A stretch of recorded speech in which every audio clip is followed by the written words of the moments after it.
Okay guys, I don't have internet. I'm just gonna draw my flag.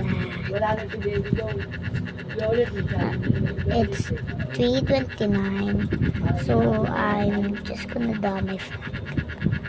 I'll give you a hint. It starts with a and we speak Tagalog. Alam mo siya, nagsisimula to sa letrang P. Kaya mo to sagutin? Oo. Tama ka ninili eh. Hindi yan ang kulay. Ay, mamiesta ka doon. Mamiesta ro sa 20. Ay, ano ka sa ano si ano, hindi si Boto, si ano. Hindi mo nakapamiesta na nga ako doon. Doon sa may likod. Susulat natin ang Diba may iskinitang galit na gano'n papasok. yan, ayan ang country ko. Namiesta na ako It's the doon. Ginunaka tayo doon, di ba noon? I don't know the color canvas. Please like Namiesta na tayo rin na ginun tayo. Kaya alam ko yung lugar na yun. August 20 yun. August 20. I'm gonna draw St. Bernard yun. I'm gonna draw the China flag.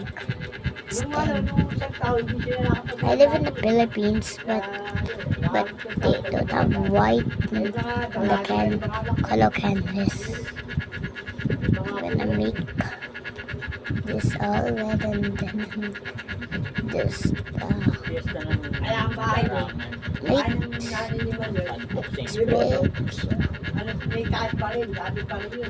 May taas, oh, yung taas. then we're gonna make Dati the kahoy pa yun, little small.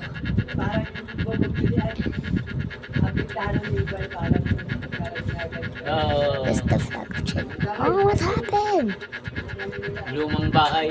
Last one in the flag of China. Oh, Na kahoy. tinahan may new. The colors. Doon nga tayo naginom Miss ng Julian. alam ko yung lugar na yun. Sa may labas, sa may ano. A little hut. Sa may likod lang yung ano, likod lang yung biyanan mo. Oo. That's the China flag. I don't really live here, but pero ito ang China flag. Nagsasalita kami ng Tagalog dito sa Pilipinas at matatapos na yung video. Jewelry. It's night snowing, you guys, and this is my face.